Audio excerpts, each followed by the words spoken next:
नमस्कार. आपण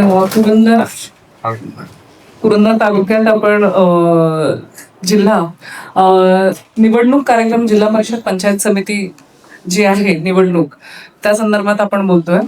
आपल्या तालुक्यामध्ये पुरंदर तालुक्यामध्ये एकूण 4 गट व 8 गण आहेत. आणि हा कार्यक्रम आहे नामनिर्देशन पत्रक स्वीकारण्याचा जे दिनांक आहे ते 16 जानेवारी ते 21 जानेवारी या कालावधीत नामनिर्देशन पत्र स्वीकारण्यात येईल. तसेच नामनिर्देशन पत्र देण्याचा कालावधी म्हणजे नामनिर्देशन पत्र अवेलेबल होईल ते 16 ते 21 तारखेला सकाळी 11 ते दुपारी 2 पर्यंत असणार आहे तो. तसेच नामनिर्देशन पत्राची छाननी ही 22 तारखेला आहे. तसेच वैधरित्या नामनिर्देशन झालेल्या उमेदवाराची यादी प्रसिद्ध 22 तारखेलाच होणार आहे. उमेदवारी मागे घेण्याचा जो दिनांक आहे ते 23 जानेवारी ते 27 जानेवारी पर्यंत आहे. तसेच निवडणूक लढवणाऱ्या उमेदवाराची यादी प्रसिद्ध करणे हे 27 जानेवारीला करणार आहोत. तसेच मतदानाची तारीख ही 5 फेब्रुवारीला आहे. मतमोजणी तारीख ही 7 फेब्रुवारीला असेल व निवडून आलेल्या सदस्यांची नावे शासन राजपत्रात प्रसिद्ध करण्यात हे 10 फेब्रुवारी 2026 पर्यंत आहे. आणि आपल्या इथे पुरंदरला जे नॉमिनेशन फॉर्म असतील नामनिर्देशन पत्र स्वीकारणे व वाटणे याच्यासाठी तहसील कार्यालय पुरंदर प्रशासकीय बिल्डिंग येथे नॉमिनेशन फॉर्म मिळतील पण. आणि हे जे आहेत स्वीकारले पण इथेच जातील. RO ऑफिस हे तहसील कार्यालय असणार आहे. तसंच मतमोजणीसाठी आपल्याला खाली जे ग्राउंडला आहे पार्किंग एरिया तर इथे मतमोजणी केली जाईल आणि तिथेच निकाल जाहीर होईल. धन्यवाद. नवीन मतदारांसाठी आपण काय आव्हान करणार आहे? नवीन मतदारांसाठी मला हे सांगायला आपलं इलेक्शन हे आपल्या देशासाठी ही खूप अभिमानाची गोष्ट आहे की आपण मतदान करू. सगळ्यात मोठी लोकशाही ही भारताची आहे आणि या लोकशाहीत आपलं मतदान हे खूप मॅटर करतं. कुठल्या उमेदवाराला आपल्याला निवडून द्यायचंय मग त्याच्यानुसार आपल्याला जर चांगला उमेदवार निवडून द्यायचा असेल तर प्रत्येकाने मतदान करावं. व नवीन मुलांना किंवा नवीन मतदार असतील यांना मी आवाहन करते की जास्तीत जास्त तुम्ही मतदान करा आणि त्या दिवशी तुम्ही मतदानासाठी सर्वांना आपल्या कुटुंबाला पण प्रोत्साहित करा व स्वतः मोठ्या संख्येने आपले फ्रेंड्स असतील फ्रेंड सर्कलमध्ये असेल तर सगळ्यांना एकत्र येऊन मतदान करा व सोशल मीडियावरती पण आपले फोटोज टाका.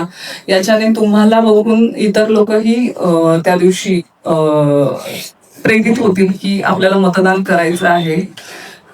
आणि तसंच आता जी निवडणूक कार्यक्रम जाहीर झालेला आहे तर आदर्श आचारसंहिता आपल्या तालुक्यात तसेच आपल्या जिल्ह्यात फॉलो होईल ही मी अपेक्षा करते. सर्व उमेदवार तसेच पक्षाचे जे काम करतात तसेच सर्व जनतेने आदर्श आचारसंहिता फॉलो होईल पाळली जाईल याकडे पूर्ण लक्ष द्यावं. आपल्या ग्रामीण पातळीवरती प्रत्येकाने आदर्श आचारसंहितेचं पालन करावं ही अपेक्षा करते व आवाहन करते की सर्वांनी पूर्ण प्रकारे म्हणजे कोणत्याही प्रकारचं उल्लंघन होणार नाही आणि आम्हाला त्यावरती कुठलीही कारवाई करण्याचं हे मिळणार नाही याचं सगळ्यांनी लक्ष ठेवावं. उमेदवाराच्या खर्चाच्या मर्यादेसंदर्भात काय लिमिट असेल?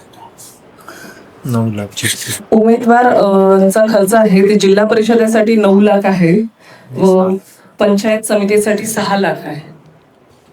प्रत्यक्ष मतदानाच्या दिवशी जास्तीत जास्त लोकांनी मतदान करावं म्हणून आपण शासनाच्या वतीने काही वेगवेगळे उपक्रम राबवणार आहे काय त्या दिवशी लोकांना मतदारांना प्रेरित करण्यासाठी काय आहे का?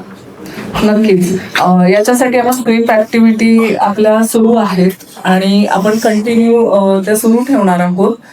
याच्यात प्रत्येक ग्रामीण स्तरावरती आपण मतदान केंद्र आहे किंवा तिकडे म्हणजे ग्रामीण पातळीवरती प्रत्येक ग्रामपंचायतीच्या इथे मोठ्या प्रमाणावर स्वीप ऍक्टिव्हिटीज करणार आहोत. म्हणजे आपली टोटल 235 आपले बूथ आहेत. आता दिव्यांग पुरुष मतदार आपल्याकडे जवळजवळ 95,271 आहेत, स्त्री मतदार 94,129 आहेत व इतर 3 आहेत. एकूण 1,89,403 मतदार आपल्याकडे मतदान करतील. दिव्यांग मतदार असतील किंवा ज्येष्ठ नागरिक असतील यांच्यासाठी आपण लोकसभेच्या वेळी अगोदर मतदानाची काहीतरी व्यवस्था केली होती. अशा प्रकारची यावर्षी काय व्यवस्था आहे का या निवडणुकीत, काय प्रक्रिया? नाही, पण आपण एक काम करू शकतो की व्हीलचेअर आपण प्रोव्हाइड केलेले आहेत की दिव्यांग असतील किंवा वृद्ध असतील तर त्यांना आपण व्हीलचेअर प्रोव्हाइड करून आपण त्यांना परत इतर पण आपले जे व्हॉलेंटियर असतील यंगस्टर्स ते आपण ठेवणार आहोत की त्यांना मदत करतील.